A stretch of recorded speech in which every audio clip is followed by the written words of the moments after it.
I did it for a Serena, I think purpose. it's getting. I think that was for recording. No, it's fine. Oh, it's not. Oh, it's not? All right. Turn it down even lower. Oh, my gosh. Where are we starting? Yes, we Just wave your hand. are. I did. Oh, okay. Okay. Good evening. Welcome to the Hyde Park Zoning Board of Appeals meeting for May 25th, 2022. Let's begin our meeting with the Pledge of Allegiance, please. Everybody stand. I pledge allegiance to the flag of the United States of America, and to the republic for which it stands, one nation, under God, indivisible, with liberty and justice for all.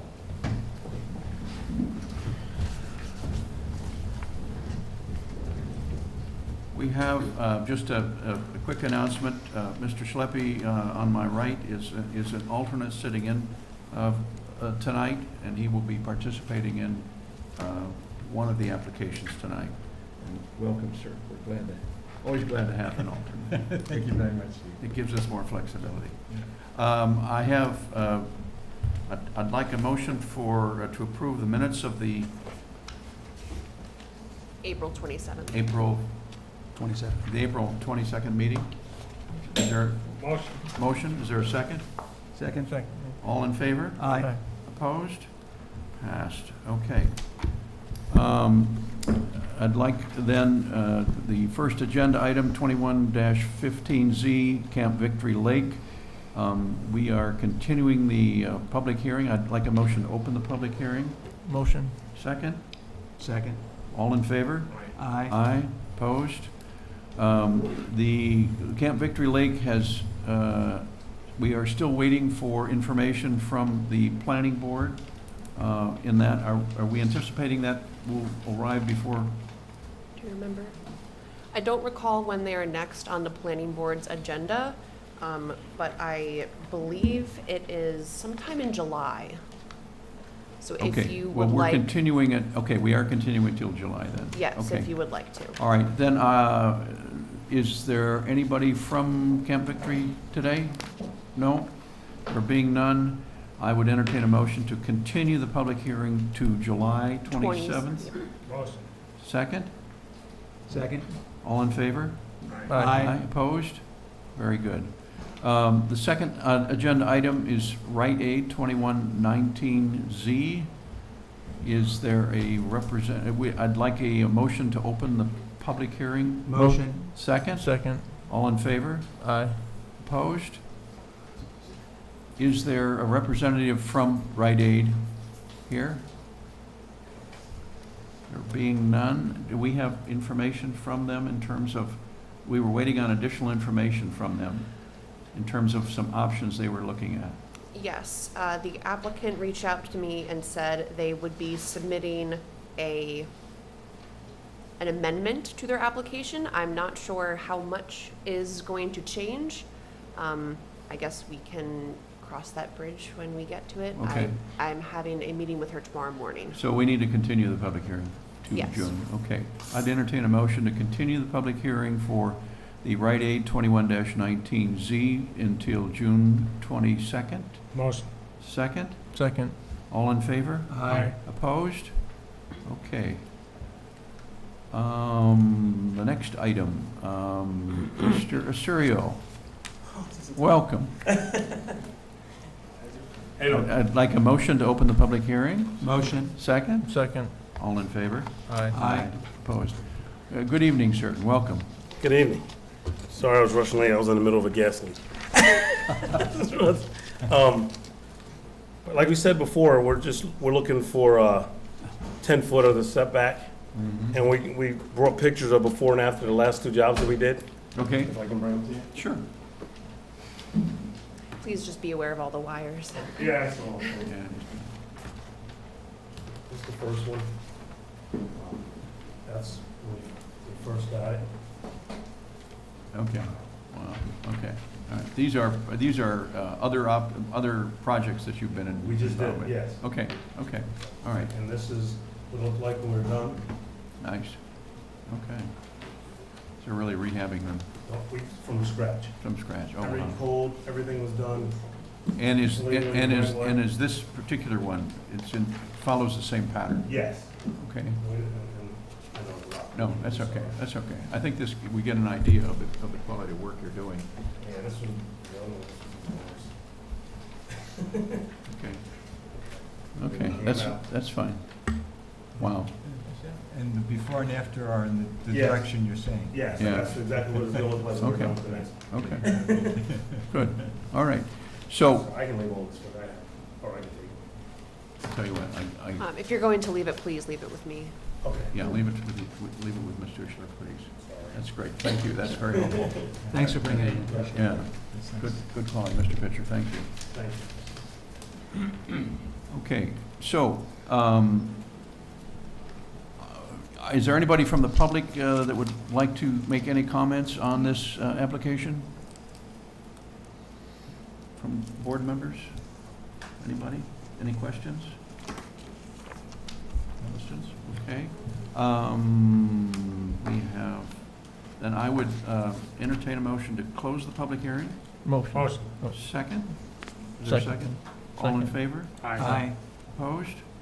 Okay, I believe we have a resolution. Yes, I have that right here. I have one here. Who who drafted?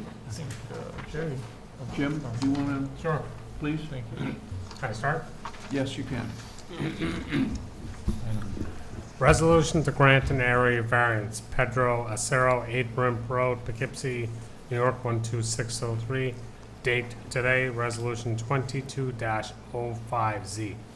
Whereas the applicant, Pedro Acero, has submitted an application for an area variance to build a front deck with a covered porch at property located at 7 Rimp Road, identified as tax parcel 6263-03-477-473 in the Greenbelt zoning district. And whereas the project is depicted on a sketch prepared by the applicant dated April 12, 2022, whereas the applicable standards for considering an area variance are set forth in Town Law, Section 267B in Hyde Park zoning law section 108-33.6B2, which require the board to take into consideration the benefit to the applicant if the variance is granted, as weighed against the detriment to the health, safety, and welfare of the general neighborhood or community by such grant. Now therefore be it resolved that the zoning board of appeals makes the following findings in accordance with section 267B of the town law in Hyde Park zoning law section 108-33.6B2 regarding the requested variance. 1. The requested variance will not produce an undesirable change in the character of the neighborhood or detriment to nearby properties. The variance is reasonable and it will enhance the look of the house. Most of the houses in the area are built within the required setback, therefore it conforms to the existing character of the neighborhood. Additionally, several of these houses also have covered porches. 2. The benefit sought by the applicant cannot be achieved by some method feasible for the applicant to pursue other than an area variance. The applicant cannot rearrange the house or relocate the front door as it is cost prohibitive. The front door is off the ground level and only access to it would be via steps to a deck to enter the residence. 3. The requested variance is numerically substantial. The variance requested represents a 20% reduction from 50 feet to 40 feet. 4. The requested variance will not have an adverse effect or impact on the physical or environmental conditions in the general neighborhood or district. The variance will add to the aesthetic appeal of the house, therefore improving the neighborhood. The deck is relatively small and will not produce negative environmental impacts. 5. The difficulties are self-created. The applicant purchased the house as is and seeks to rehabilitate the property, including adding this porch. Be it further resolved that the zoning board of appeals hereby grants the requested variance subject to the following conditions. Pursuant to section 108-33.5F1, the authorized activity must commence within 1 year from the date of issuance, other the variance is revoked. 2. Payment of all fees and escrow. Ms. Pitchler, So I'm sorry.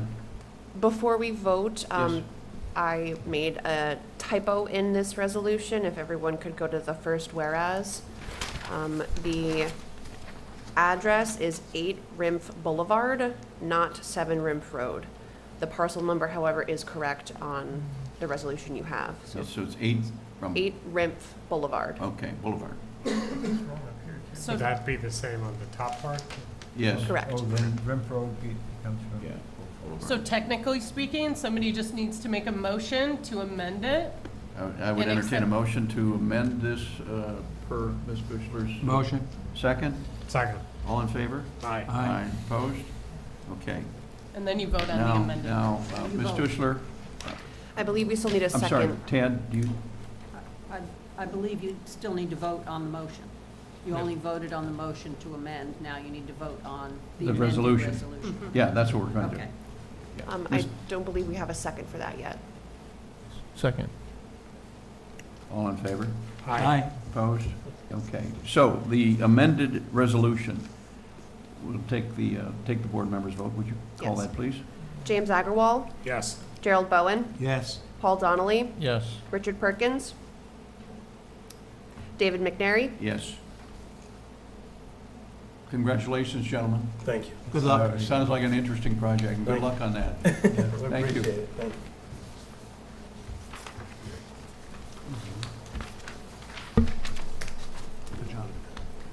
Okay. I will send the official copy. Okay, the next item is 22-07Z, the Coachum family. Are you here? Yes, you are. Hi. Good evening. Hello again, how are you? Good. Great. And I see you brought your assistants. Yes, I did. That's good. I'm glad to see that. Okay, need a resolution to open the public hearing? Do I have a motion to open the public Motion. hearing? Second? Second. All in favor? Aye. Aye, opposed. Welcome back, sir. Thank you very much. So, ever since the last meeting, I have provided the board with a AEM Tier 2 your summary report by that's from the Dutchess County Agricultural Environmental Management Office. And the Can I purpose just of this. interrupt for a second? I'm sorry. Just for the record, I did not receive this until today because today was the first day I was back in the office, so I'm just going to give this to the board right now. Okay, great. Thank you. Okay, and this is from the Department of, The, it's in conjunction with the USDA and in coordination with Thank you. Cornell Extension there? Cooperative, Oh, yes. cooperative, okay. So this is the Dutchess County Agriculture Environmental Management Program Team.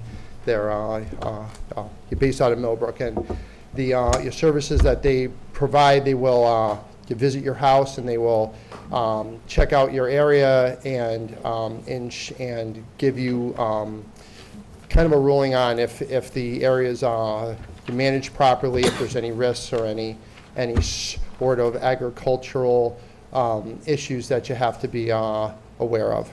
So, I was having a hard time kind of coordinating with them, so I was able to they finally got out there last week, hence why I wasn't able to email it over till Thursday, I think it was, right?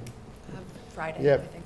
Friday maybe, yes. So, anyhow, what the basically how the report reads is that some of the concerns that the other residents had about the water quality, it's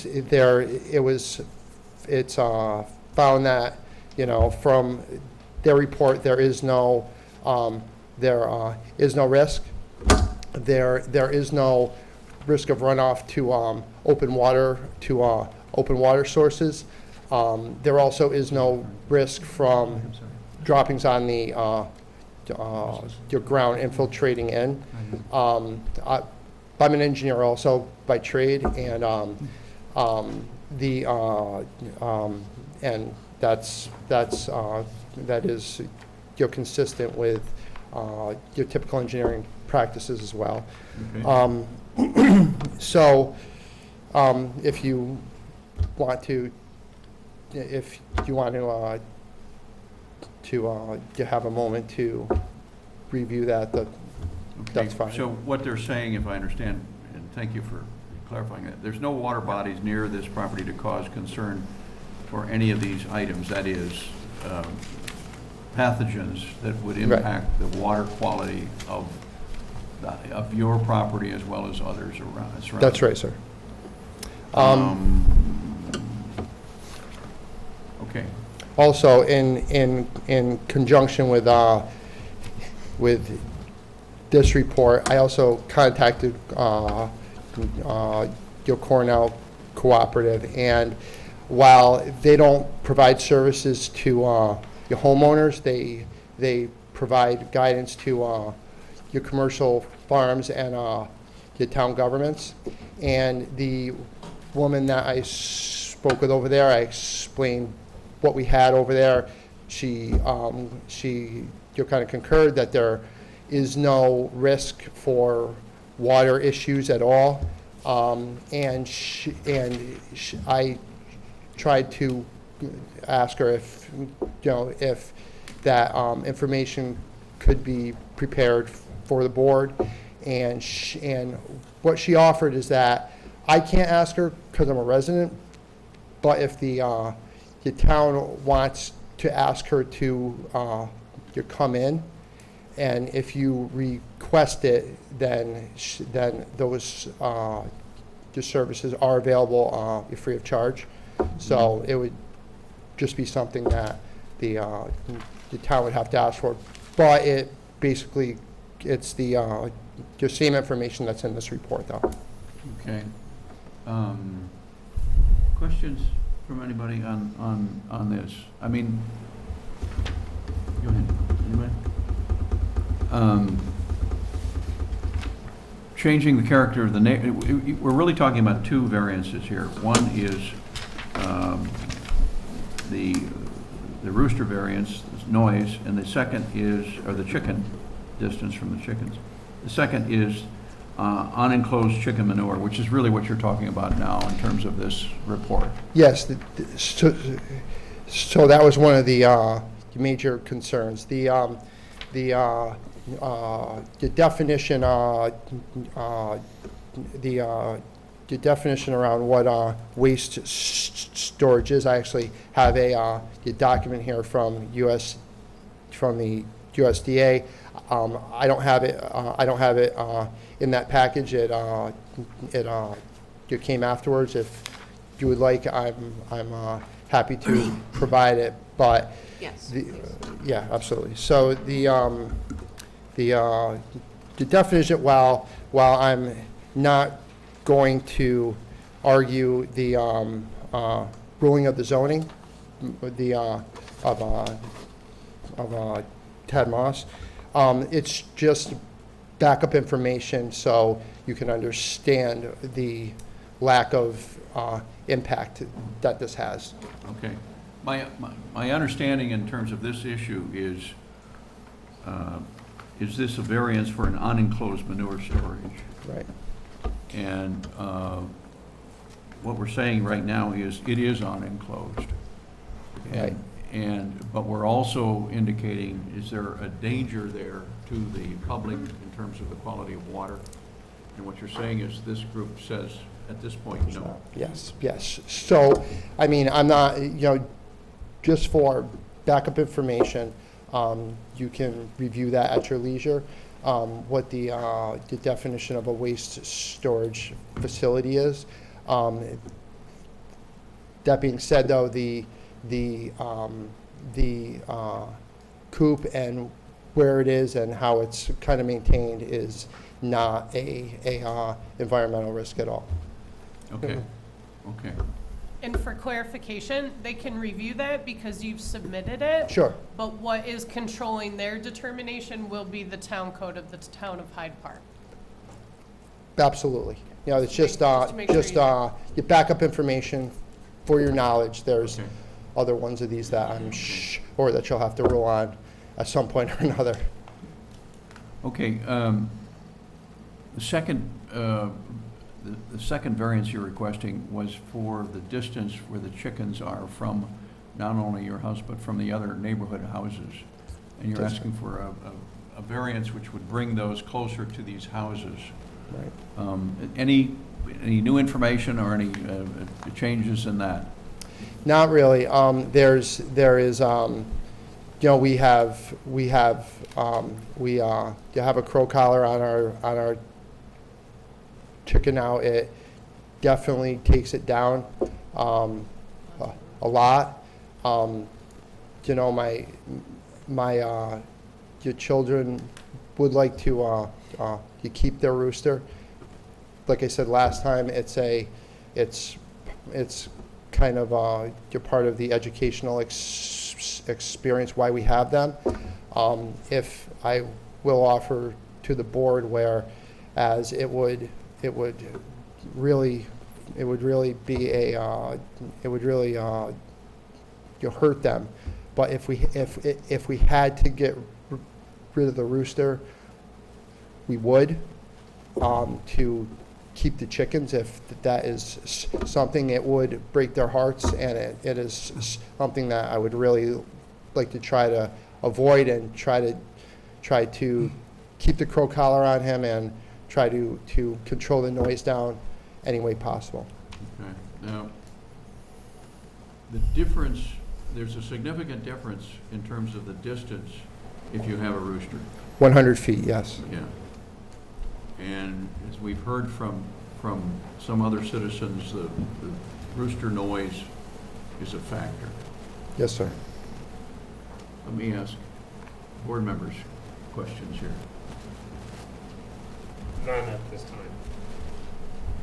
I actually see some people from the neighborhood. I'd like to hear them speak. We will, yeah. Okay. So, at this point, if I hear you correctly, you would consider perhaps removing the rooster to come under a closer, or an ability to get a variance, which is...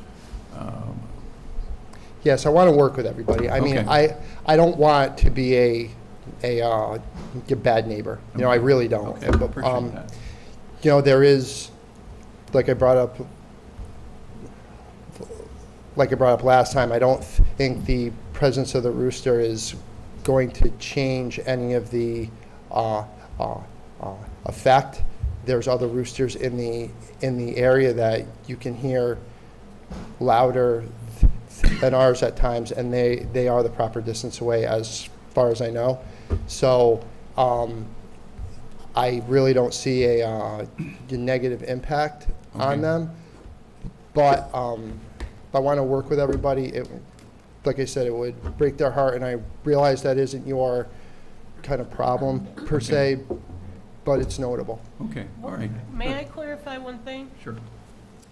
Because at the last meeting, you said that the rooster does function for protection and It crowd does. control with the chickens. So one question that I wanted you to clarify was, because chickens are susceptible to like prey and or predators rather, when they're out of the coop, they're still enclosed in a fenced area, is that right? That's right, yes. Okay, so they're never like ranging Never. free on the property? Never, we don't ever get free range them. They are always cooped, and for your prey protection, we always at the end of the day, we always lock them up. Okay, thank you. Okay. You mentioned a term, and I wanted you to describe it. What's a crow collar? So your crow collar is this your kind of Velcro type your necklace, and it goes around his neck, and it's like your compression thing. So when a rooster your crows, it's your vibratory action. So it stops that or tries to lessen that kind of vibratory action. Does it work on men? Well, I actually haven't tried it yet, but I wonder. Don't give her any ideas. Okay, good. Okay. Any other comments or thoughts on this? I don't have any, I don't have Okay. anything else. All right, Thank you. thank you. Is there anybody else from the public that would like to hear? Okay, would you come forward, please?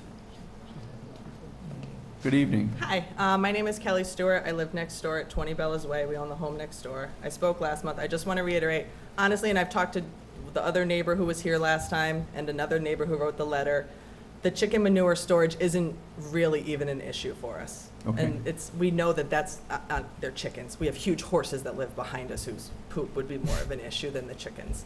As long as the chickens stay contained, we don't have an issue with it. The biggest issue is the rooster. And, you know, we've said about the roosters behind us. I just looked into it. Those roosters are not within zoning distance either. They're only about 200 feet from my back, from the farthest corner of the back of my house. So that's another issue in and of itself. So they're not within. And their roosters are significantly louder than theirs are. But I did just spend 2 weeks working from home because my child's school was closed because of COVID. And I was on the phone with clients with my windows closed, and my clients could hear the roosters. I don't have a problem with them keeping their chickens. I don't want the children to lose their chickens. It is a great learning experience. The big issue is the noise of the rooster. Even with the collar, just a little while ago when I got home from work, we were sitting in our backyard and I'm just listening to all the roosters go back and forth. And it's just, they don't crow in the morning. It's a constant all day, every day.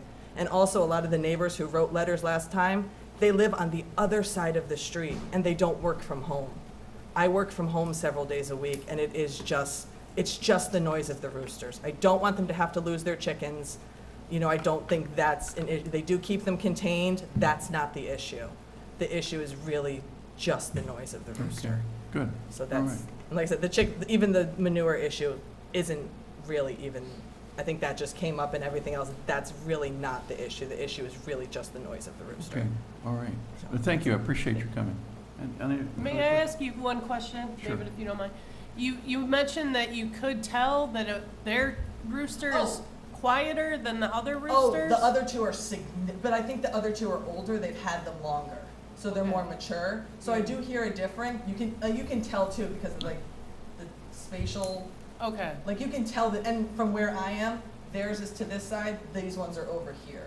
Has there been a change since the last meeting when essentially you would have been using the collar consistently? No, Okay. it's always been the same.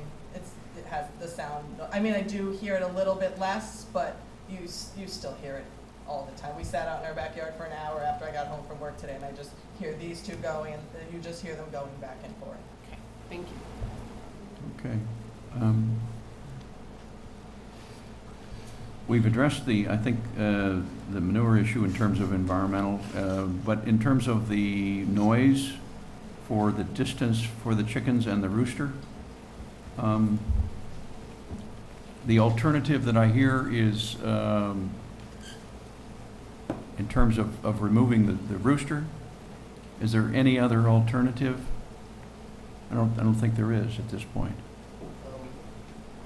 So you're asking if there's any other alternative? Yeah, go ahead, please. I'm sorry. I apologize for any disrespect, sorry. So is there any other alternative than, what was that, sir? Then removing the rooster. I mean, I've tried to make some phone calls. I don't know if I brought this up last time, there's an operation that I've read about that you can get on the roosters. I can't find anybody in the area that actually does it. I can keep on canvassing if that's a possibility. But other than what I offered, I mean, other than actually, I don't know what else to do, to be truthful. Yeah, okay. I mean, I think we're going through the characteristics that we have to consider here. Will it change the character of the neighborhood? There clearly is there is a noise perception here voiced by a number of neighbors. Alternatives, you've talked about. The collar does not seem to be working. Is it the difference in terms of distance, in terms of the variance you're asking for, is substantial if the rooster is there versus the rooster not being there? Okay. Impacts on the environment, we've talked about noise. And I think this is simply by having the chickens, it's been self-created, but we're not, Yeah, absolutely. okay. Other, so I think what we'd like to do then is continue this for a final decision at the next board meeting in June 22nd. Yes. And I would, see, I need to close this one first. We can continue it to next month. Okay, let's have a and- motion to continue the public hearing for Motion. to 6/22, because we want to Second. consider what, I'm sorry. We're both at it. They preempted you. They preempted me. Yeah, I'm push- used to that. You and Joe Ballard. To put all of what you've put in and what the public has put in, so that we can have a final decision for you. Sure. And we'll have a final decision for June. So, all in favor? Aye. Opposed? Thank you very much, appreciate it. Thank you very much, everybody. Good. Guys, thank you for coming.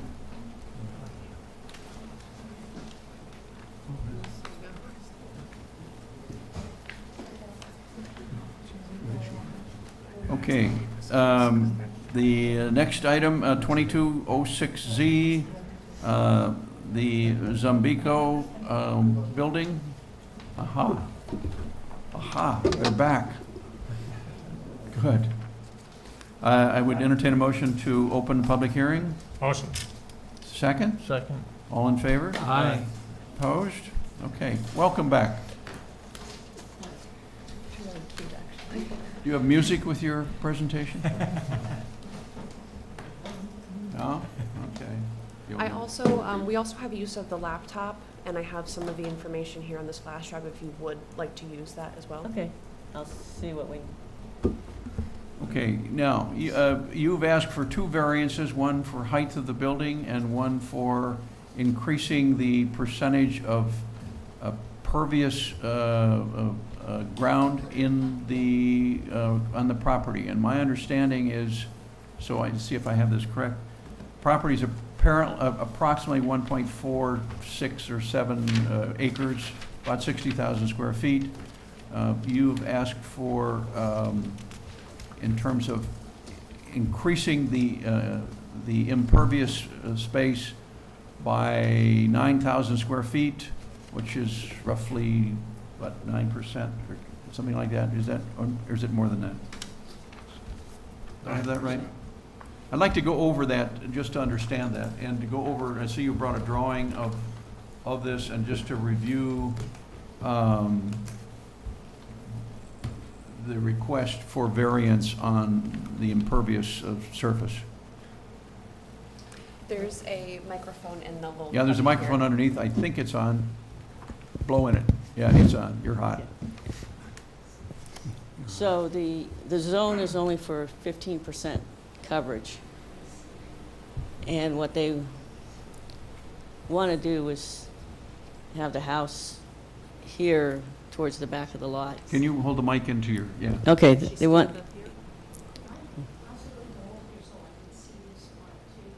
can I just turn this? Sure, Yeah. sure. Okay. So they want to have their house here, the driveway will come in to a courtyard, and then they'll have a second, this auxiliary, which goes into the area, a little garage where they'll have the lawnmowers and the other snowmobile, Okay, or not snowmowers. is your drawing there different from the one on the left? This is cut off, so you Yeah. don't see the whole lot.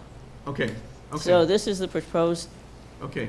house, there's a veranda, and then this is going to be porous pavers, so it's, the 23% is this was impervious, and it goes down to 21% with this being pervious, but, That piece is going to be pervious, yes, right?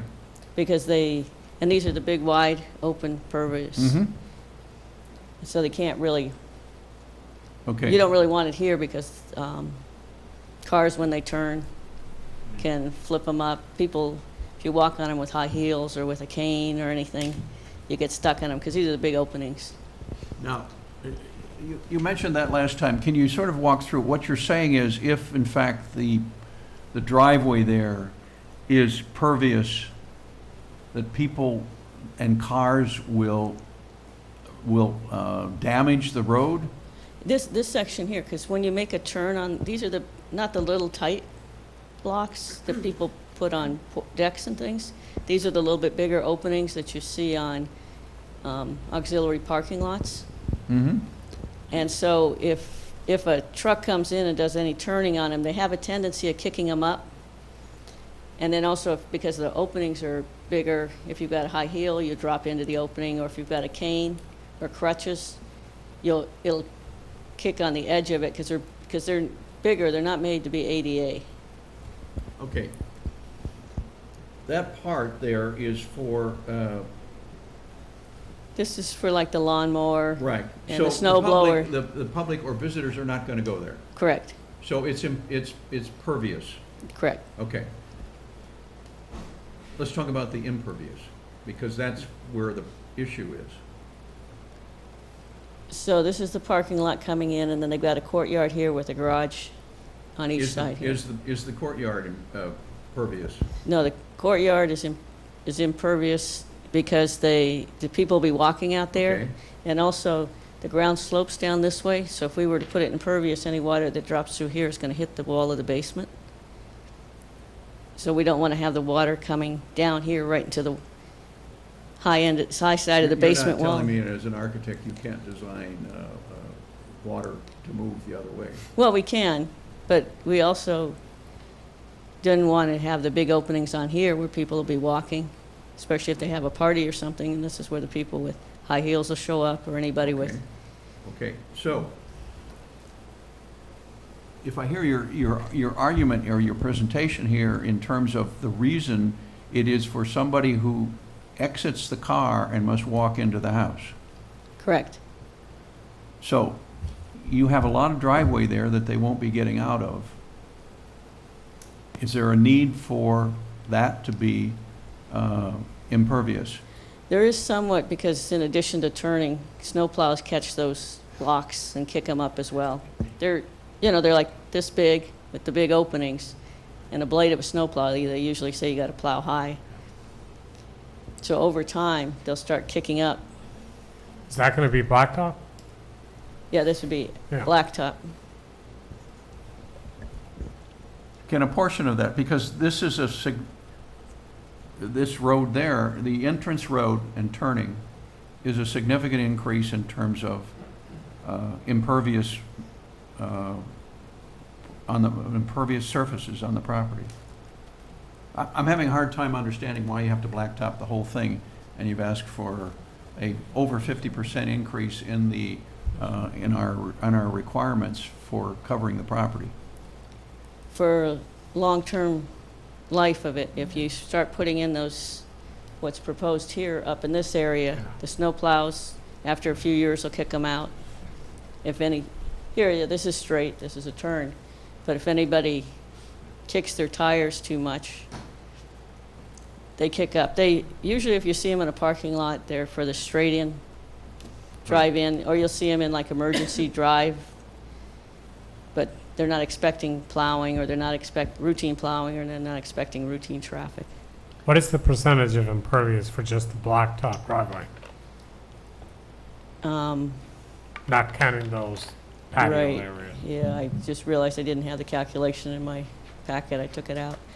I did a very basic calculation, and I'm gonna give you a copy of this so you Sure. can double check it. Can you get close to the microphone, please? I think it's about 9,000 square feet of the driveway What percent? versus, Well- I'm not sure. Versus the house, I believe, is think this is- 4,600 square feet. This What's is the size of the 6,000. house? The house is 6,000. Do you remember, Steve? What's the two sides, what's the distance? The measurement Let of me- the house?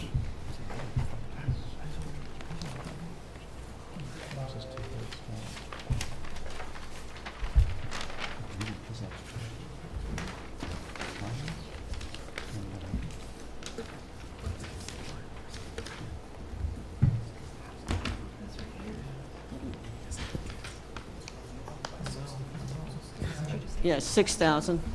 square So feet. the house is 6,000, that's the footprint. Yeah, and then this is about And 1,200. We have, okay. Ms. Moss, question, clarify for me again, the property is about 60,000 square feet.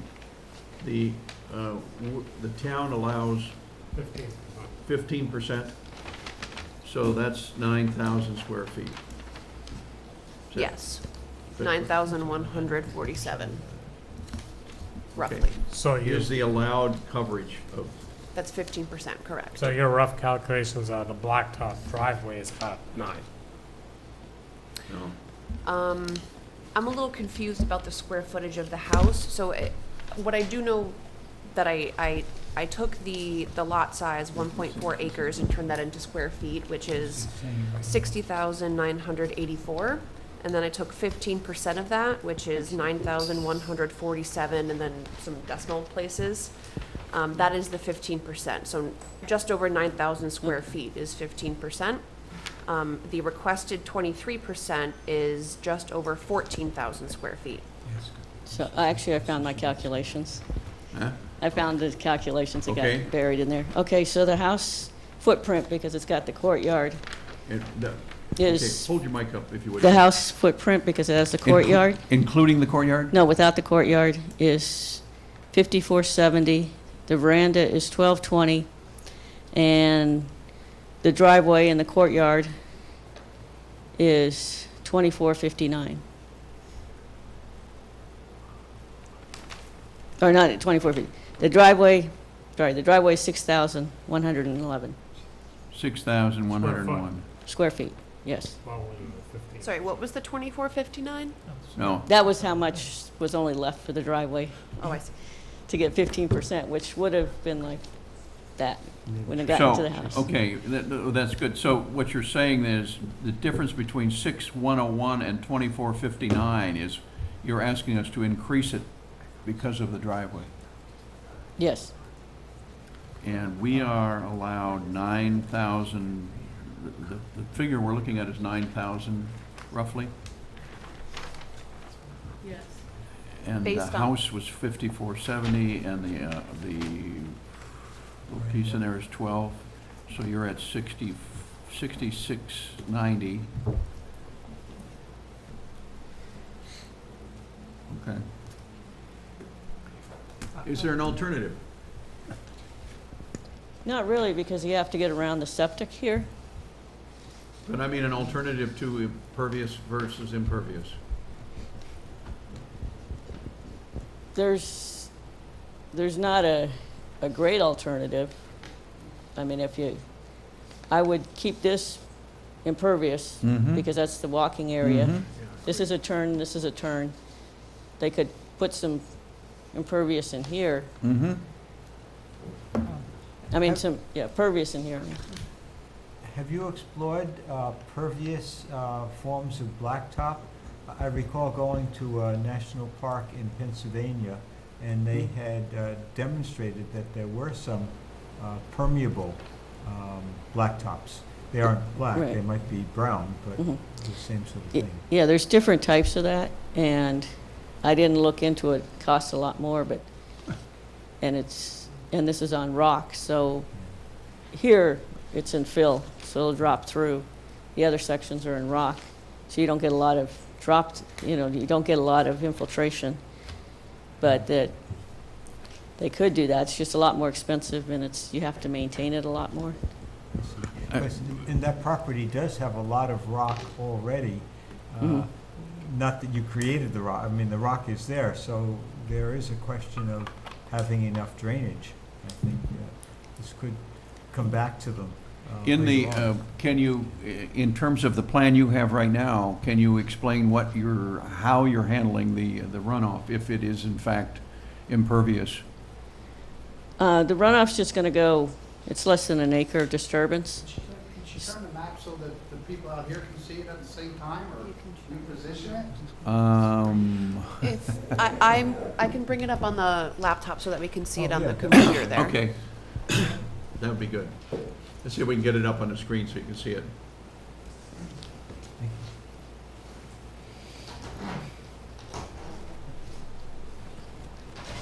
So, as we're getting that up, you just anticipate the water just running off the road? There's no, It's not off the road, off the driveway? off the driveway in the house, because the road goes down the other direction towards the cul-de-sac. And the house comes in and goes back towards the back. The first, Is there anything preventing a decrease in the footprint of the house to accommodate the coverage requirements and Thank come you. into compliance with the code? No, this is the house that they would like, and you can't really, I reduce it. understand that's what they want, but there is room to decrease the size of the house. yes, just so that you know, the lot just below this, the next lot down, has over 15% impervious cover. So this is not unusual for this neighborhood. There's also another lot that was recently built up at the intersection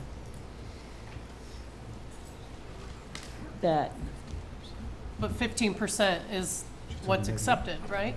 15% is what is in the code now. that's, Okay, it was Yeah. earlier. this house is under construction this year. And from the looks, just looking at it, it's probably gonna go over 15%. I'm sorry? No, we can't see them. I don't have internet on the laptop, so I can't do that right now. So, okay, so, So, as far as your runoff question, the road runs down here, there's a catch basin. This will drain back here. Is the houses, will have a septic tank? yeah, Yes. something's in front. The septic tank here and raised fill pad up by the road. And it's municipal water? Yes. Municipal water. Yeah, municipal water septic. Questions on this? What I'm not hearing is, what are some alternatives here for you? And have you thought that through? I don't hear that. Well, for making this porous, I did a look to see what a driveway would be to make it 15%, and the driveway would only go to about there. Okay? With impervious material, but With with impervious, pervious right. material, it could go further. It can. Yeah.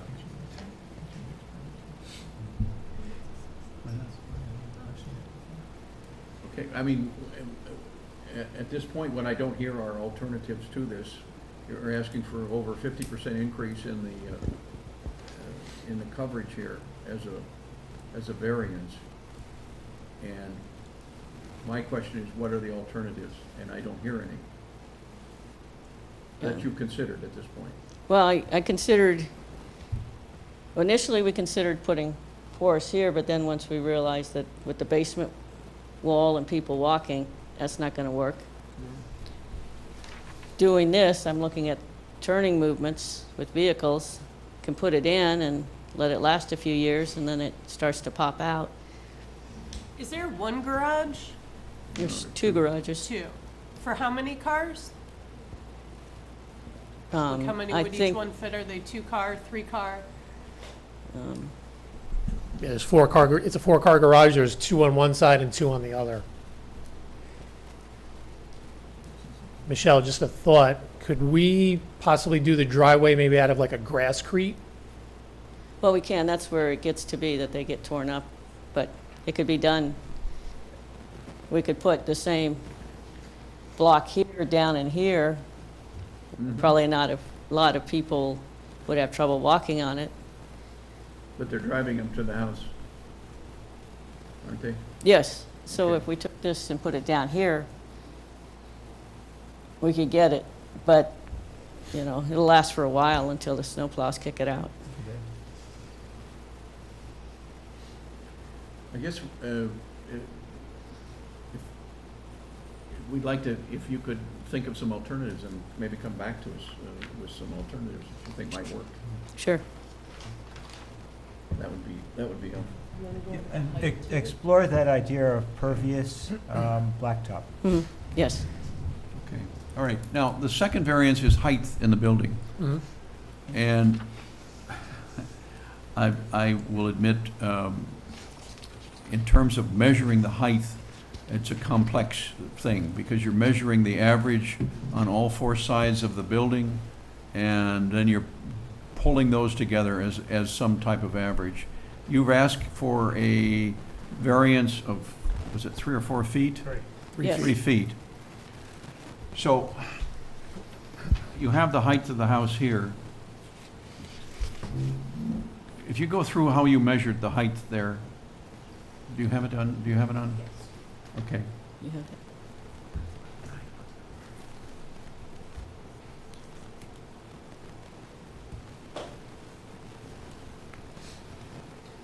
Would you prefer to see the chart listing all the different height measurements, or would you prefer to see the photo of the house? Let's go to the measurements first.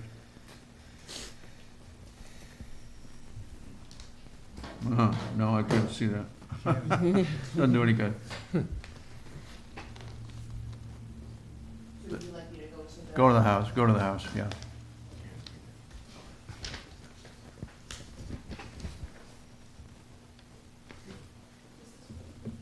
Is that the house? Yeah, that's fine. Okay, Just- so So what? for that's the riverside, correct? That's the east, that's the west side? Correct. And the reason for this is because the lot slopes down so Right. much that a nice walkout basement just fell right into it. Okay, And it wasn't their original plan, but that's the way the land wants to be, because it's steeply sloped. So Okay. for the calculation for the height of the house, you go around, you can see where the 10 feet, so every 10 feet on each side, you're measuring the height of the house at that point. yeah, what I did was to do that calculation, what I did was at each of these 10 feet, I have the existing ground elevation. And then I do the floor elevation, so I know how much cut or fill. And the floors vary as you go around the house. In the front of the house, it's pretty much like a one-story house, which is, let's see, it probably was the first one. One more. It's probably the first one. It was the first one in the elevations. I don't think you. I think don't you know had the it there, other renderings. Serena. Oh, you had this one. But the front of the house, where the garages are, What's there's one story. Then you go to the main part of the house,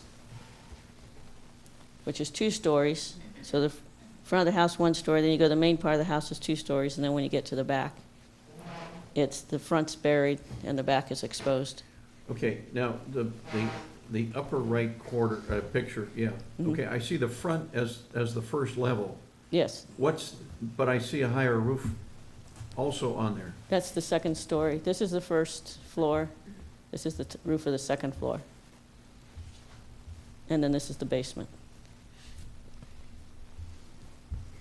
Boy, I'm lost now. Okay, so I can't find this. You don't have the color. You don't have a color one.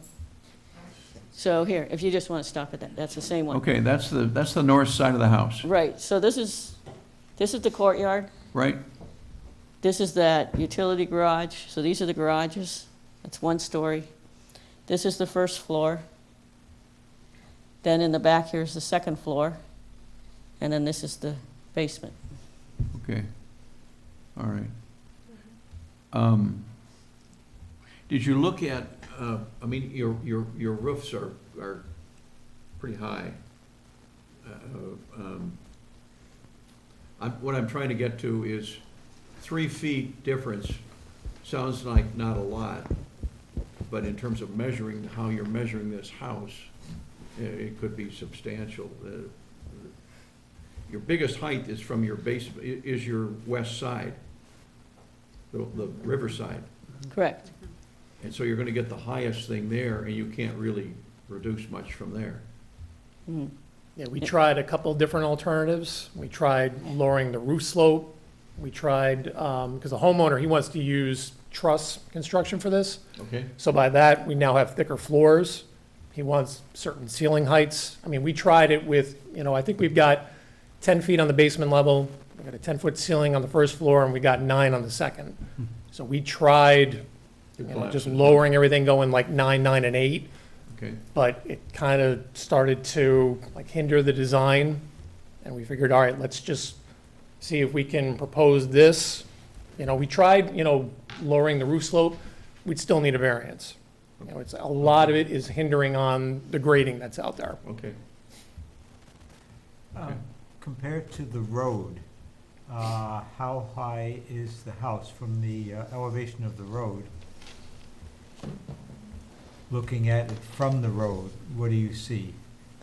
Looking at it from the road, that would be The front one. Upper this, left, yeah. that one, and it's, And how high is? the road is that? about 46, and the elevation of the first floor, this is lower first floor, this is Sure. 47. But you're really seeing the elevation of the second floor from the front. Right. Yeah, This right here is about a foot higher than the road. okay. So it's a 2-story house, looking at it from the road. Okay, all right. And all the, okay, so all the windows on the second floor really look out to the west. Right, because that's the view. Sure. Okay. Is there, and there's, as I recall, it's a vacant lot on the east side of River Road Mhm.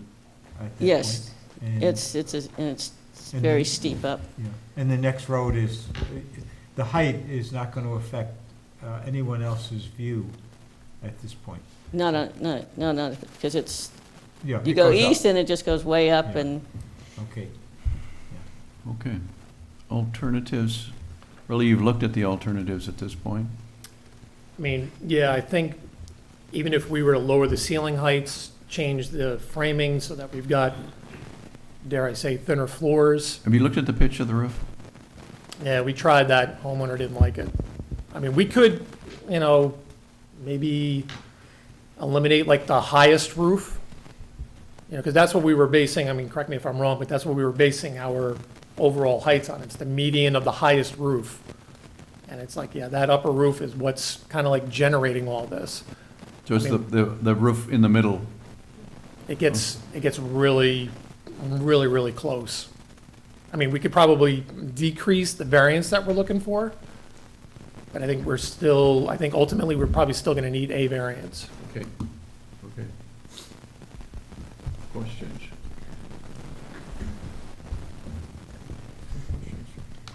Tad, any thoughts from your perspective?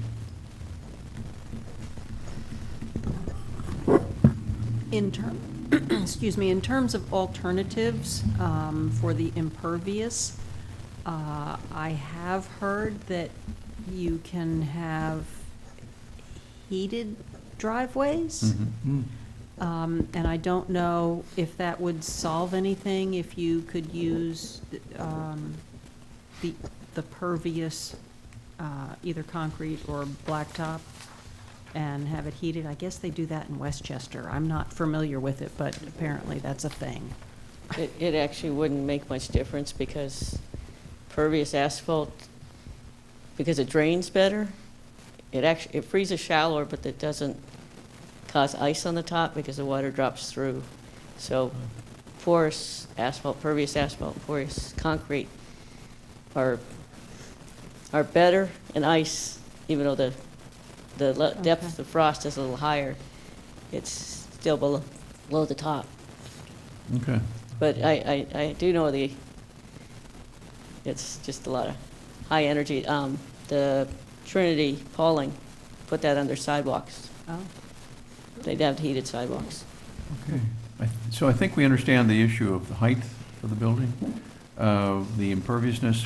I guess we'd ask if you would look at alternatives on that and come back to us on that for June, and we'd like to get you going in terms of I'm sensitive to construction and you want to get this going, certainly while there's no snow on the road. And so we'll try and do that. I would entertain a motion to continue this public hearing to June 22nd. Motion. Second? Second. All in favor? Aye. Good. Opposed? Before that, was there anybody from the public that wanted to make a comment on this? I beg your pardon. Yes, ma'am. This is being continued to June 22nd. Yes, ma'am. Can I come back and speak then? I hope so. Would you like to comment now? No? No, you're welcome. No, that's fine, Okay. as long as I can get my 2 cents. You can. It'll be worth 4 cents then. Yeah. Good. Thank you very All much. right, thank you. Appreciate it. Okay, let's move on to 2208Z, Ishak.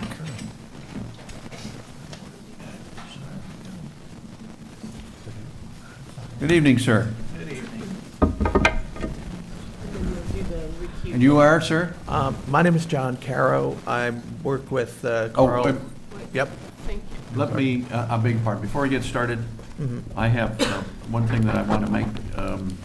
Before we begin, our council and I have clarification to make. Our board member, Paul Donnelly, is recused from this application. Last month, there was some confusion because the applicant did not appear for their new application introduction, and during that confusion, we voted to set a public hearing today while Mr. Donnelly was still up here on the dais. Mr. Donnelly is recused, and he did not vote on this motion. This is reflected in last month's minutes prepared by the secretary moving forward. Mr. Donnelly will remove himself from the dais and leave the room at this point. And we have Mr. Schleppe is an alternate who has agreed to sit in for this. So, Okay. thank you for that. And Okay, so my name is John Caro. I work with Carl Grimm. We're basically trying to get a 2-family house on this lot. It appears that the variance is for a reduction in the size of the lot per unit. The house now has 3 apartments, and while we all know that that's not right, it's the way he bought the house. And we've, I think, in our plan, have shown a way to reduce that to 2. And aside from that, Mr. Ishak was not available to be here tonight because he's in Plattsburgh working on inspecting train cars. So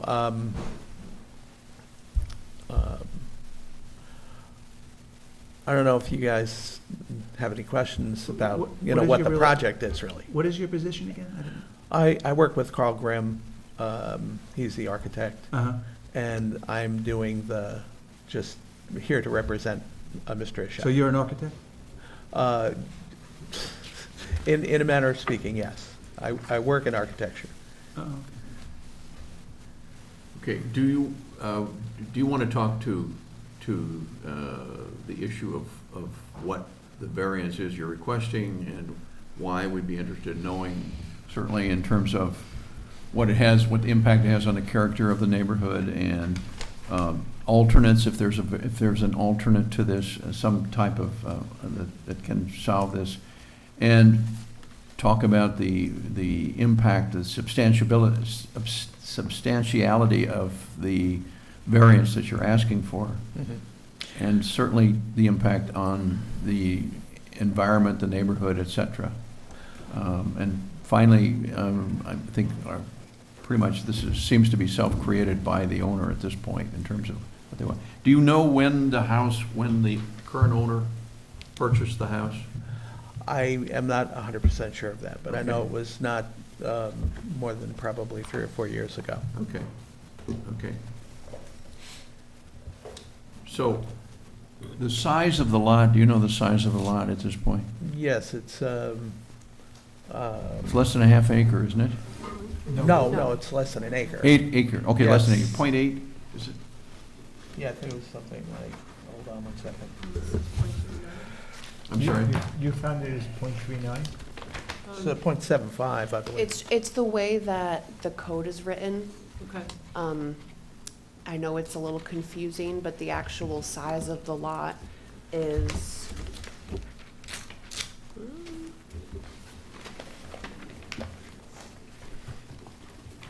It's in the neighborhood of 8/10 of an acre?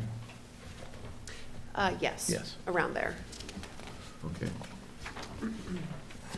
And so, for, Chairman, if I could just clarify. Sure. So the way that that part of the code is written is 0.5 acres per dwelling unit. So I had to write it as 0.39 acres per dwelling unit. So it's, .78. I think it's a little bit more, but yes, it's around there, yes. all right, so for two dwellings, you need an acre. Mhm. You have 8/10 of an acre, and you're asking for two dwellings, and that's the variance you're asking for. That's correct. Okay. And the reason for the variance, why do you want the variance? Well, if we can get a two-family house, which is permitted, has a special use permit, then we could continue to have two separate apartments in the building without having an accessory apartment. So I'm imagining that having a two-family house is a better situation for the owner. So one of these units, if there are two units in this building, in this house, Yes, one of them would be rented, is that correct? yes, one would be rented. So it's a commercial application here, if you will.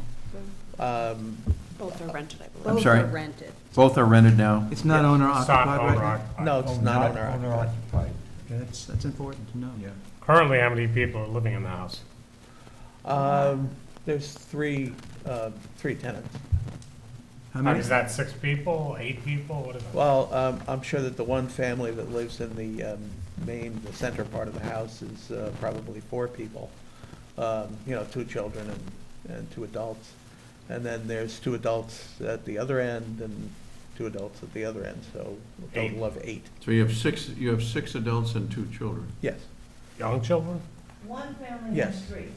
Oh, 3. So- I'm the neighbor, So that's 9, so that's why I'm You, here. you can speak in a few minutes, ma'am. Okay. Please. so that's 9 people. Okay, Okay. all right, so at this point, you have 3, you're asking for a variance that allows 2 apartments Right. in the building. Mhm. Okay, and if in case and this would not be owner occupied, No. and should it be sold, the variance, let me make sure I'm understanding this, Ms. Moss, the variance, if we were to give them a variance of 2, does that carry over once the house is sold? Yes. It does, it would. Okay, there's no exclusion. There's no requirement in a two-family dwelling to have one of the units occupied by the owner. That's only in an accessory apartment, which I think is what you've dealt with before. Right. This is different. This is not an accessory apartment? No, this is a two-family dwelling. Okay. Okay. So would you essentially have one family leave? Yes. They know it? That I do not know. But one Privy to family that. still leaves 2 families, Right.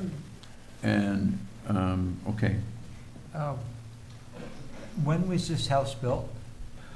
It appears to have been built sometime in the 50s. In the 1950s. When was the house converted to uses 3-family? Prior to this person owning the property. And that was done without the approval of the town? I would assume that's true. And when Mr. Ishak bought the house, did he have a C of O? Certificate of occupancy. Yeah. That's a question I can't answer, and that's why we need him here at some point. We don't know. I can look for what's in the record. But I think. tomorrow? I think that was already researched, and I don't think there was a CO for this. I could be Could be I wrong. don't recall.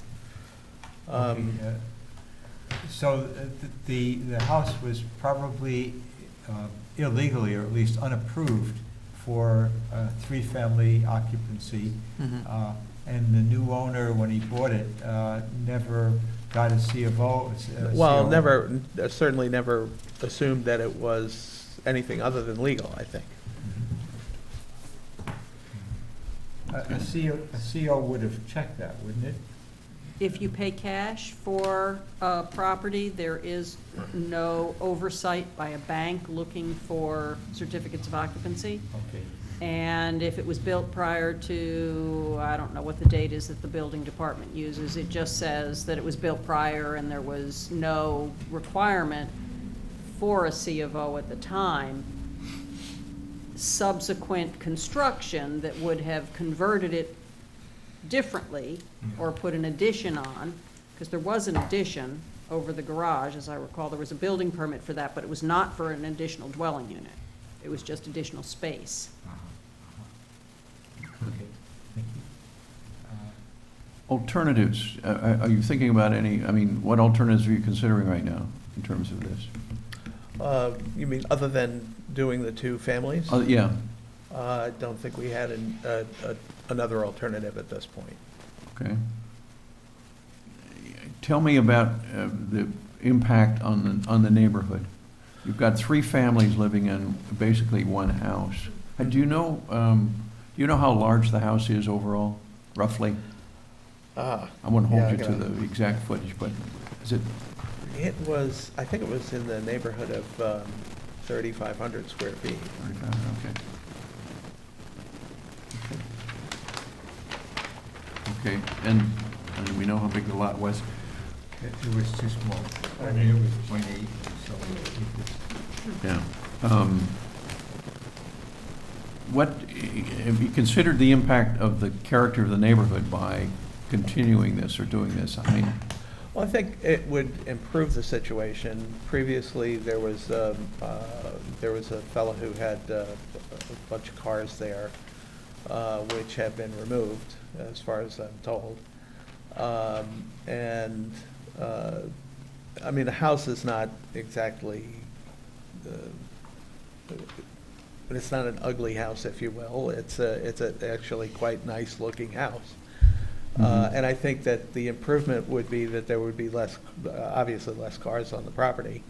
If each apartment had 2 cars, there would be 6, and if you had only 2, then there would be 4 cars, presumably. so going from 3 to 2 is better, but we still have 2 families in a neighborhood that is typically a single family. That's right, but there is another, one of these 2-family houses in the neighborhood across the street. Okay. I think we've already indicated that the variance you're asking for is substantial. I mean, in terms of, what do we figure? You're going from 20%. Yeah, 25 to 30% increase in allowing 2-family. Going from 0.8, you should have an acre to be able to, you've got 8/10 of an acre, so that's 25%. Okay. Has the owner thought of any, I mean, is the owner looking to sell this property? I don't think so. I don't And think so the owner's had it for about 3 years? Yeah. All right. Wouldn't the owner have less income as a 2-family versus what it is? Well, of course, but, you know, you can't have what you can't have. And you know, 3-family houses, that's a whole other situation in terms of how you fireproof it, and you can't even do it, so it's not allowed even with special use permit. Okay. I mean, have those things been considered, like the water capacity, kind of the logistics of changing the house from a 3-unit to a 2-unit? Yeah. As far as, Yeah, yeah, they, you know, there's one apartment, if you're looking at the house from the front to the left-hand side, that has a small kitchen and a bathroom, and that could be converted easily into a suite for a bedroom with, no, it was going to be a recreation room with a bathroom off of it.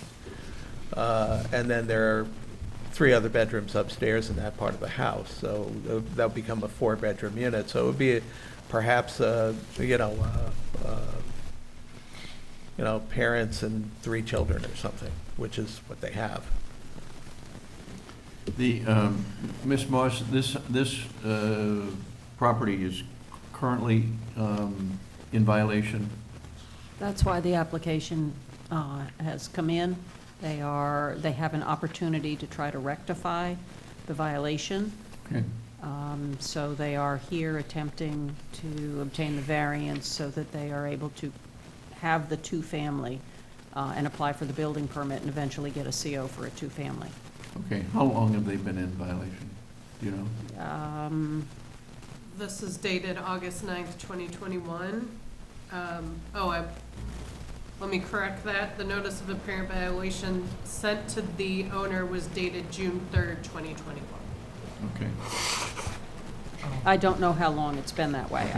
That's when I was allowed in the house. Do you know if there are any septic issues currently? There's no failures, and there are at least 2 septic systems on the property. 2 septic systems on the Yes, property? they had separated them for one of the apartments has its own septic system, and the main house has its own septic system. City water? Yes.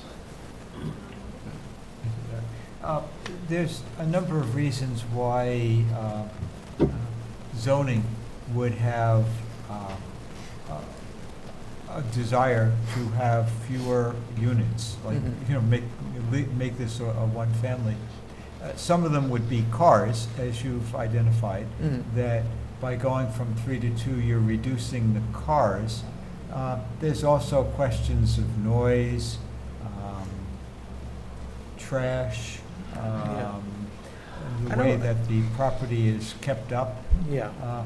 Do you have some alternatives or some ways to mitigate the problems caused by a multiple family dwelling? Well, I think even now, I mean, obviously, since the other cars and the stuff that was in back of the house was cleaned up, the front of the house actually presents pretty much like a normal house. There's not really a lot of garbage around, or and it seems to be well maintained. I've never seen it in a situation where the grass is extra tall, or there's not somebody taking care of a garden someplace. So it didn't appear to me to be, just a train wreck. Okay. And now you're saying that that's in the front of the house? Yes. Tell me about the sides in the back. Well, the sides in the back are also clean. They're also well maintained. So except for the stuff that was around the house that was related to the cars that were in the yard. And that's been cleaned up. I don't know that there is any other mess, if you will, or garbage or anything like that. When was that cleanup? When did that occur? It had to have occurred sometime in the last probably 3 months. Last 3 months, I see. Well, I will say, because I work as the attorney to the town as well, and a notice of violation for garbage issues was issued to the property, which falls under the authority of the town board, so it's beyond, well, not necessarily beyond your scope, beyond your enforcement scope, but I do think it's a relevant consideration, because if there's not enough receptacles to contain all of the garbage for 8 people living in what the town assumes is a single-family home, then that's something that you would want to. Well, and also want to if consider. the maintenance by the owner who is not occupying it. Yes. Yeah, okay, all right. Yeah, whether is there a property manager who's here? Like, I think Well, I some think codes require that's Mr. contact. Ishak. He's the person who takes care of all of that. Okay. And where does he live?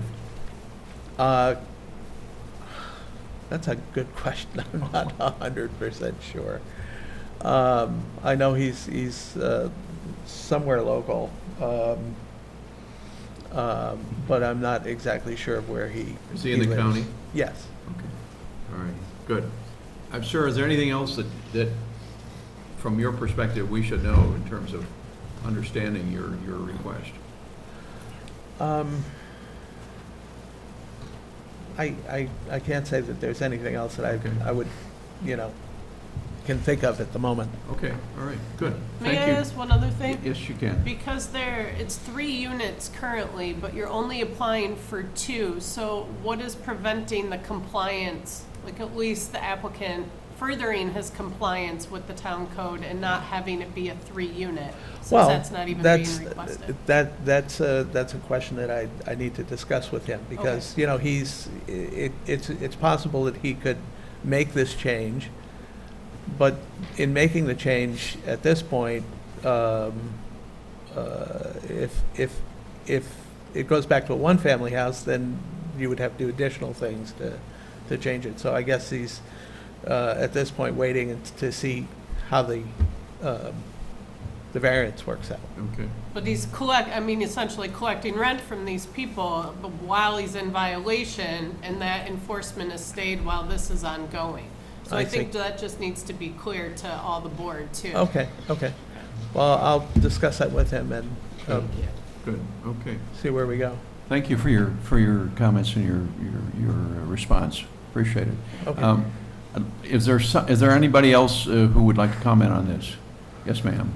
I also have a written comment as well. I'm sorry? I have a written comment as well after she's done. Okay. Young lady, can you come up, please? Yes, sir. Good evening. Good evening. I live right next door. Okay, and tell me your name, please. My name is Mrs. Payne, Edwina Payne. Anita Payne, good. Welcome. The letter was sent to my husband. My husband has deceased 3 years ago. Can you speak right into the microphone? I have a letter written to my husband. My husband passed away. He was a disabled veteran.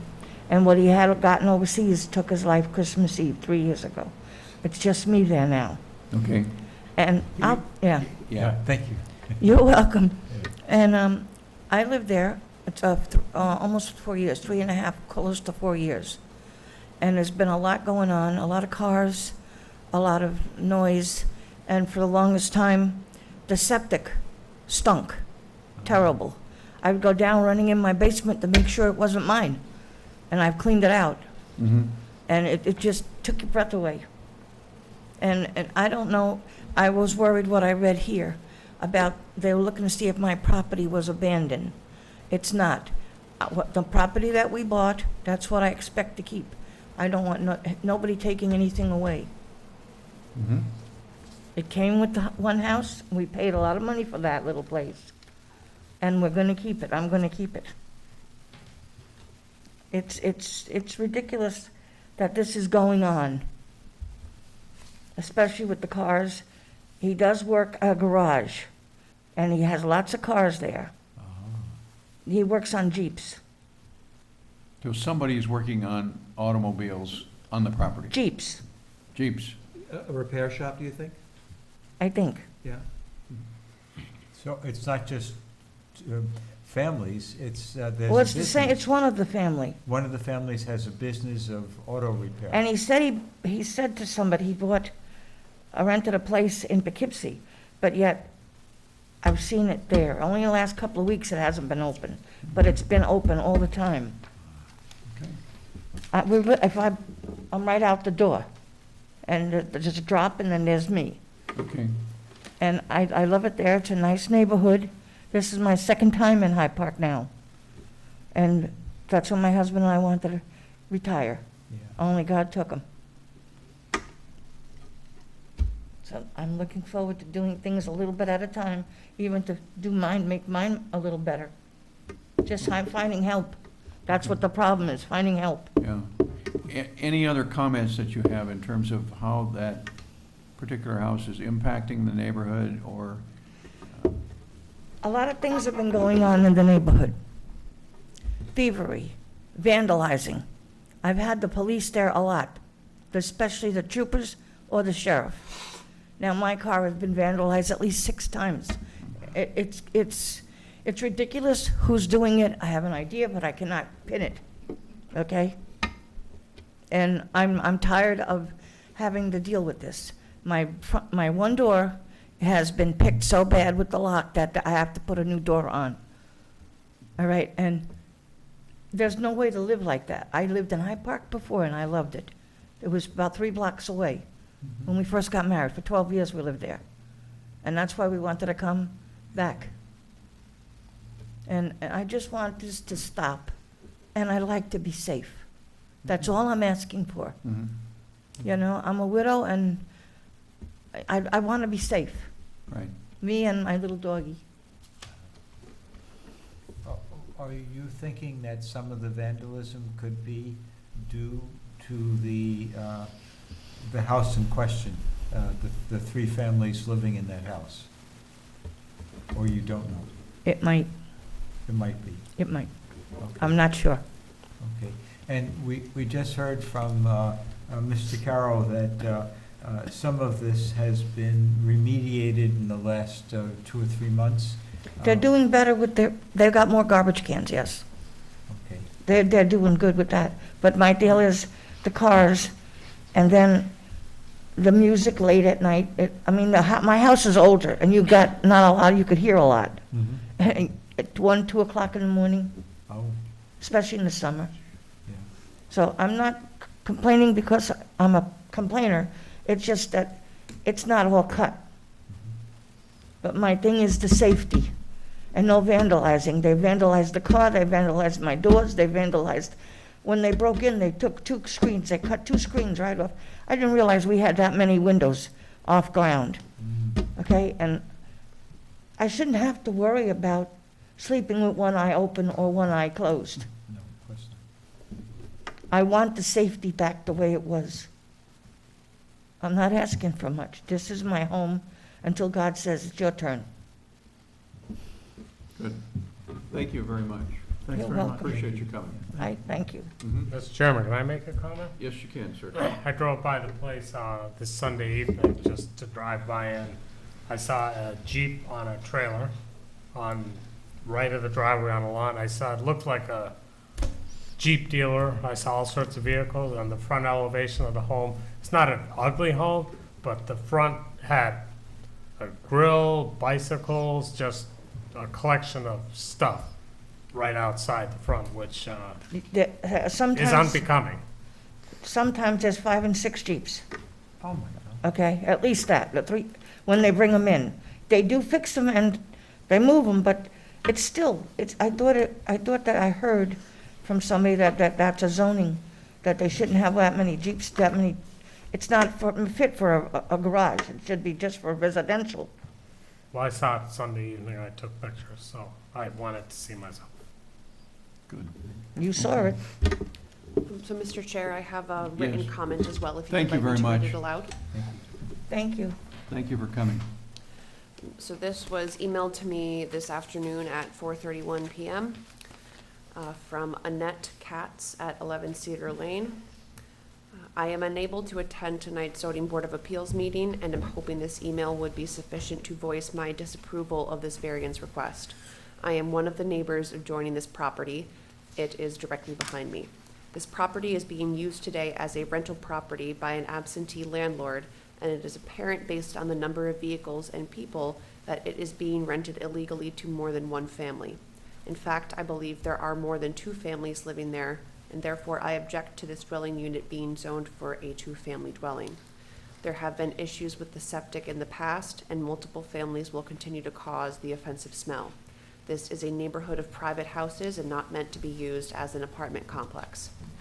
I am happy to speak to the zoning administrator as needed. Thank you for the opportunity to state my position. Good. To enter that into the record. And who is that?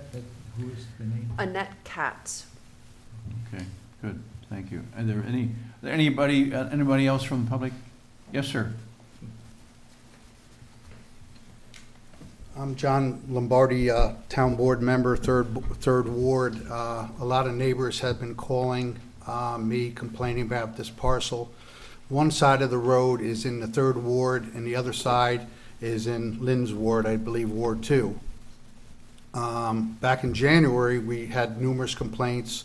I've been back and forth to that property probably 4 or 5 different times. Neighbors have texted me pictures of 7, 8 cars parked all on the front yard, all over the place. The gentleman's doing repair out of the garage that's on the right hand of the side of the house. When I went by, there was 6 or 7 Royal containers of garbage containers, recyclables and garbage, and there was garbage still piled out in the street. The place is an absolute mess. We notified the health department to go there and do an inspection. Derek Donaldson, back in January, went there and did some inspections, and he didn't find any problem with the septic. And then when the neighbors were complaining and kept calling, we sent him to go out again, and when he was in the basement or the garage, he found that there was another illegal apartment there, and when he put water discharge down that pipe, it went out over a embankment and was discharging on the ground. They did repair that, and since the neighbors were calling back about a month and a half ago, Gabby, the other lady from the health department, went out. Tad Moss was aware of it. She walked the whole property, and we didn't find any other septic issues, and she called us back and said, hey, if you get any more complaints, please let us know. Whatever they're using this house for, there's more than 2 families. I am under the impression by talking to people, there's a family that's in the garage part basement. There's car parts on the front yard. There's garbage. Where the driveway is, the whole front yard is the driveway. If you look at the other adjoining houses, they're all pretty much beautifully manicured. It's a disgrace. If I lived in that neighborhood, I would be totally upset. The reason that I came tonight, I was hoping that the owner would personally come here tonight and address the board and give, his side of the story and give you some more details, because the whole neighborhood has been disruptive, and this gentleman knows that, and I would think that he would want to come and try to rectify some of these situations. Above and beyond that, where the cars are, where they're doing repairs, they're doing in the garage, on the front yard. The grade, when you're looking at the house, slopes down, there's solid rock, there's cars parked on an angle. It's just not attractive at all. Is it presumptive evidence that there might be even 4 families living there, do you think? I don't know that. I don't know that. You mentioned there was another, okay. There's just a lot of vehicles. Some pictures that I had that were sent to me, which I could give to Tad, 6, 7 cars, Jeeps, cars, and it's not like they're parked in a row. There's one on the front yard, there's one near the front door, there's one over the embankment. It's just no rhyme or reason. Mm-hmm. The most of the complaints we've been getting is garbage complaints, which I guess they're trying to work that out, but there's garbage containers there. So there's 6 of them, so there's at least 3 families. I'm sure each family has them, and there was all debris, paper blowing on people's yards, and on and on. It's a mess. Okay. Thank you. Good. Thank you for coming. Appreciate it, sir. Thank you. Is there anybody else from the public? If not, I would entertain a motion to continue this public hearing to June. Motion. Second? I'll take a second. Second. Okay, all in favor? Aye. Opposed? Okay, all right. Thank you. We will pick this up then for the June 22nd meeting. At that time, will you have full board? I'm sorry? At that time, will you have a full board? We have enough right now to. No, I understand that, but I know that the rule is that if you have a tie vote, it's a denial. So there would, having a tiebreaker would be a nice thing if it were to go that way. No, I think we make every effort. Sure.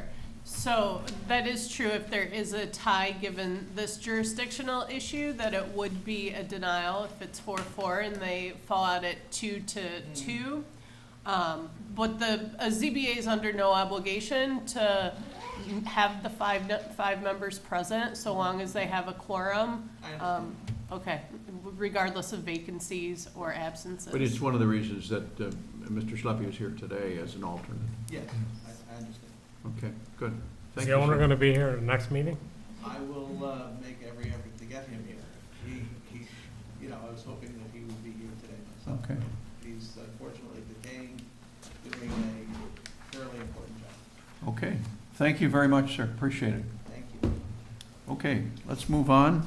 2209Z, the Wenzel property. Been very patient today.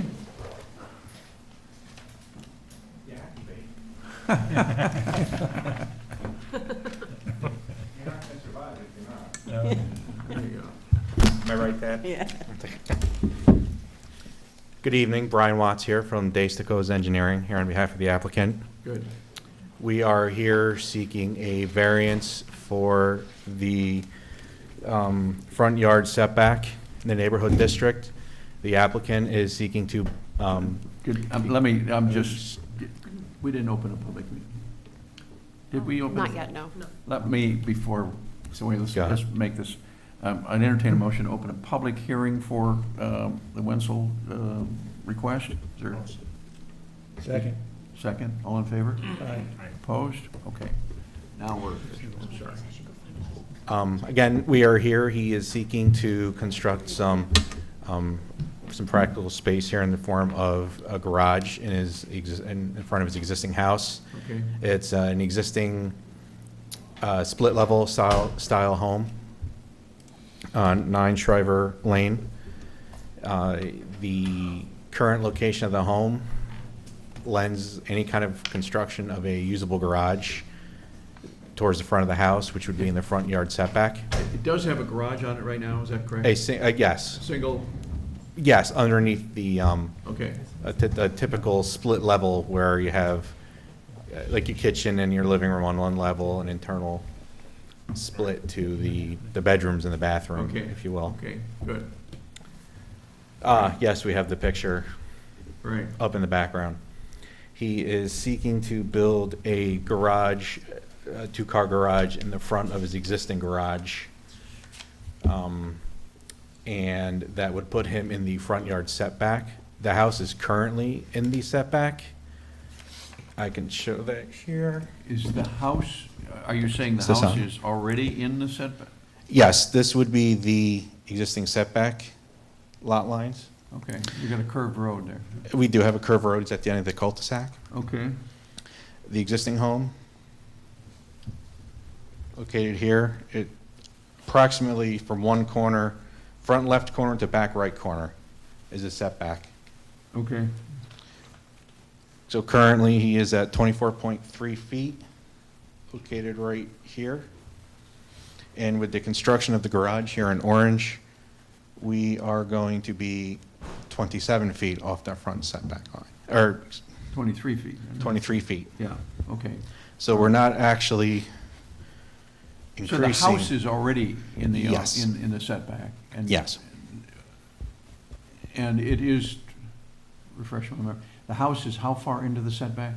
It's currently 24.3 feet off So of the this. garage is, setback is like 23, so we're talking not much difference in terms of the that both the garage and the house will end up, if you put the garage on, Correct.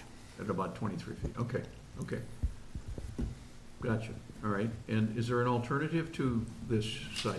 The only realistic alternative you could consider, I would say, for this site would be off of the left side. Yeah. You know, you would extend the roof line typically.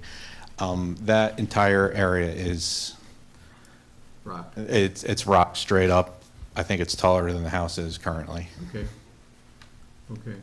How does this compare with houses in the neighborhood there? I mean, in terms of garages or the appearance? I think there's some houses that have had some improvements for an expanded garage space. I'm not sure if any of them are this particular setup with the garage in the front. I haven't personally gone and looked in the area. Mm-hmm. I do know there are houses like this in the town, in the neighborhood district. I live by one, actually. So I live in a very similar house to this. I'm very familiar with the challenges of trying to modify this type of house to, you know, have some usable storage space. Right. So It's not unprecedented by any means. Do you think it'll change the character of the neighborhood? I don't think it will. I mean, he keeps, this is a very nicely manicured property. I see no reason to think why he would not, they would continue to, with that pride of ownership, more usable space, less reason to have anything outside the property. How long has he been in the, do you know how long? I'm not sure. Okay, how old is the house? Do you have any idea? Again, I'm not sure. How old are you? You have to forgive me, I'm a fill-in tonight. Just checking. Do you believe that other houses in the neighborhood on that street are within the setback? I haven't looked specifically, I don't have any of the property parcels. I mean, maybe Tad would know I don't. better. I'm not If the house was originally built at approximately 25 feet from the road, I would guess that most of the houses, that was the zoning district at the time, that was the requirement. So I would guess that others are similar. Are similar. Yeah, I mean, this house looks in the 30-year range, old, maybe? I would Maybe think more. it's even a little older Maybe than more. that. Right, on the Really? parcel 50s, I would access- guess. On the 60s. parcel access card, it says 1993. Oh, wait, Does- no, sorry, no. sorry, that's for No, the no, no. porch, sorry. No, that seems, That's wrong. It looks older. it's older than that. Yeah. 60s. 73? Not 60s now. I would guess in the early 60s, Oh, maybe. 1956. 56. So that was the zoning at the time, so the house probably didn't have to get a special setback unless it was for 1 or 2 feet. And now the setback is 50 feet, but most of the houses have already been built at the 25-foot. Now, tell me, what's gonna happen with the old garage? I'm not sure what their plans are with the garage. I'd imagine just use maybe family room, Okay. storage space. I know I could use some in my house. We're not talking about a second family or anything? Oh, no, absolutely Third not. family. I mean, when they do build this, Right. I mean, I would like to see the roof line a little higher, but he's got to maintain this window here. This is at the end of the cul-de-sac, so Okay. when it comes out, I mean, if you come around, you're going to see this rock outcropping. Unless you come to the end, you're probably not even going to really see this garage at all.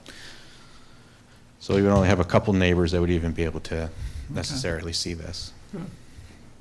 Questions? No, No. John? No, I'm fine. Okay, good. We will, I think then, move this to the June meeting. This is this is the first public meeting, Correct. so we'll see if there's any other comments coming in from the public. I would entertain a motion to move that this be continued in a public hearing for 6/22. motion. Second? Second. All in favor? Aye. Aye, opposed? Okay, good. All right. Thank you very much for your time. Thank you very much for coming. Appreciate it. Looks like an interesting project.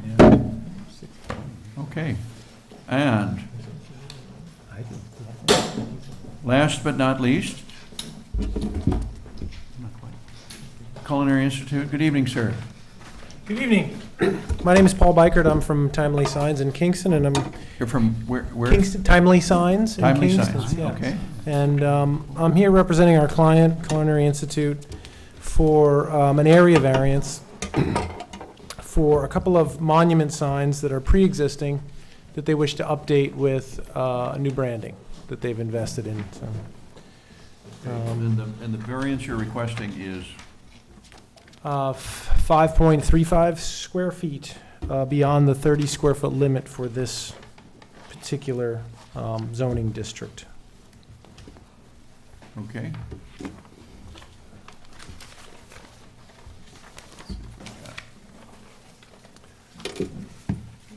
We've designed these signs, the structures themselves, and also the panel with the restaurants text on there to essentially follow the exact same size as the existing signs that are fairly old. They predate my involvement with the school and also predate the involvement of any of the representatives that I work with at the college. So we don't really have an age on them. I don't know if there was a permit on file for those. I would imagine there must have been. So we just essentially stayed within the sizing and proportions of what was currently there, with the new colors and logo that were provided to us. One area of difference, though, in the restaurants, on the restaurants panels, we actually went a little bit smaller than the existing. And we did that through getting rid of a wooden border that was around the sign that was just kind of didn't fit the look and feel of the new Okay, design. I see the So- old one, yeah. Yeah, so it's got a fairly chunky border around the panel, you know, as does the original sign as well. It's just going from a more traditional, older style logo with you know, sandblasted cedar and you know, decorative wood trim around it to essentially a fairly modern, monolithic approach. The structure, the stone structure and the landscaping will stay in place. We're really just swapping out the primary sign and looking to essentially retain the functionality of the old sign with a new image. Everything is fairly within that. I guess what we did find is that the addition of the restaurant panel on those wood, on the stone bases, is what puts it over the 30 square foot limit. So the sign is already non-compliant. The new sign is also non-compliant, but slightly less. But we did pursue, at least with the client, Ivan Chermayev's group developed this logo. And if you know anything about design, he's one of the leaders of corporate design. Designed the NBC logo, PBS, all of like major logos. So when we tried to get the restaurant panel, like the restaurant text, onto the primary structure to avoid going to a variance. However, as with any mark, corporate or otherwise, that's developed, you know, with some type of strategy for an organization as size of the Culinary, there needs to be clear space around that mark. It can't be encroached upon by other elements such as, you know, secondary typography like restaurants. So the school was not willing to, you know, move the text onto that 46 by 95. If they were, it'd have to be bigger. Yeah, and then thus defeating the purpose of the, you know, we would still have to go for an area variance anyway. So we felt like this is the best solution, given, you know, the guardrails that we're working within in terms of the design requirements from the branding. Most of the sign will be untouched in terms of the base. We don't think it's going to change the character of the signs or the neighborhood or create any detrimental visual effect for the campus. So, you know, we did overcome some hurdles with a couple of these narrow strips of property that were separate from the primary campus parcel. So that came as a bit of a surprise, but fortunately, the staff were able to grant us, I guess, some leniency on doing that because of bonding issues with the primary parcel that the college has on various buildings. And If I understand correctly, one of these signs is on a different property, is that? yeah, you can, here, I'll show you, I'll speak loudly. So this is the primary parcel of the campus, okay? That's essentially Okay. the Right. Culinary Institute. There's a narrow strip of land here that also belongs to the Culinary. It's like a little, I wouldn't call it an easement, but it's more of just a, you know, the side of the road, basically. It's maybe 10, 15 feet wide. This parcel here is very similar. And, oh, sorry, it's very similar, and this has, there's no sign on this one. The north sign is fully on the 906630 parcel, so that really isn't an issue. This particular parcel down here is a separate tax number, and unfortunately, the south sign is located on, fully on that parcel. On that narrow strip. Yeah. Yeah. Mhm. Both parcels are owned by the CIA. All three of these parcels are all owned by the same, they're just designated different tax numbers.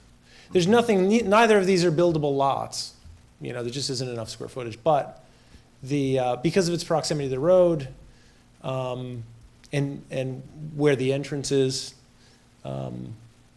apparently whoever built these signs originally put them on that. Is Dorsey at the bottom right of that? Dorsey, yes, I think this is Dorsey. No, Dorsey. I'm sorry. Yeah, oh, sorry, yeah, you're right here. Okay, all right, so we have our, okay, that's you. Yeah, there's a, I think, I'm trying to, oh, so here's the, I think it's this one, Yes. right? This is a very simplified map that I just pulled off of the Dutchess County parcel service. Is there something else we should understand here that relative to the variance that they're requesting in terms of the property? The signage is coming into more compliance, which is the criteria for whether or not a permit can be issued. So it's still outside, a little outside? It's still outside, Okay. but because it's in more conformance, it is allowed to proceed. Okay, If you choose to grant it. okay. Is there, since now I'm seeing where this is going to be across from the new Belfield project. Is there any interaction? Is that a factor? Is this then going to affect whether or not Belfield puts a bigger sign than it's supposed to be? I don't know what the ownership of that parcel is. I know that there's some link to the two properties. I'm not, I haven't really been following that. Okay. But I think if it's its own parcel on the opposite side of Well, that's totally- the road, that's they totally should be. separate. There's no relationship there. Yeah, I guess that's gonna serve as a hotel, right? Well, hotel and commercial, and, I mean, it's. Okay, but it's separate from the CIA. culinary. Yes. Yes, it is. Okay, well, then they'll put up whatever sign you'll allow them to have, I would imagine. Coming forward 30 and feet. get approved. I guess in making this variance, do we contact the neighbors? And if so, one of the neighbors will be Belfield. Well, that'll be part of what. Yes, what I will be send what- out what it's in. letters to all adjoining property owners within 150 feet of the borders. I will be noticing for all three of those parcels. It doesn't really make that much of a difference, but yes, all three parcels, and I would assume that the Belfield district, or that piece of property rather, is within that 150 feet. So Okay. they will receive it, and if they want to comment on it, they're welcome to They'll do come and that. comment. Okay. Other questions? No. I actually have a question, Yes, if you don't ma'am. mind. Go ahead. I'm just curious, what is behind the restaurant's sign? Is it just the stone pillar, or is it like mounted directly into the stones? On the other side of it? No, just like if you were to take the restaurant sign off, what would you see? Stone. Okay. There's no, like cast opening. It's all dry laid stone, so they're kind of precariously perched on pieces of steel that, run through the stone. It's challenging to put new signs on structures like that, but it can be done. It's a little tricky. And I have a question. Is there any reflective paint on the sign? No. Will it be lit at night The two signs are currently lit currently? from the Okay. ground, Okay. and that will not be part of our scope of work to change those. So what is there currently will remain. I have every reason to believe that it's compliant. Okay. But again, I don't have access to the original application or even who manufactured those signs. And I don't have any complaints that there's any light Right. glaring No, I for the no. traffic. Okay. All right. Then I would move we set a public hearing for June 22nd. Is there a second? Second. All in favor? Aye. Aye, opposed? Okay, so we will carry this on for June 22nd. Thank you, sir, for your patience. Thank you very much. You were able to get a lot of work done here while the other, I caught up on my news feed, and I was down at the regatta at Hudson River Rowing Association, and oh, yeah. I was worried I wasn't going to be able to see much rowing, but because of the wind, most of the races were canceled anyway. Oh, really? So, Oh, sorry, sorry. Thank you That's very okay. much, sir. Thank you. a few boats got out, and it was quite entertaining. Very wet rowers today. Thank you very much. Thank you. Okay. Is there any other business before the, I don't have then I'd any. entertain a motion for adjournment? Motion. 6:20. Second? All in favor? Aye. Opposed? Don't be there. Okay. Thank you very much. Thank you.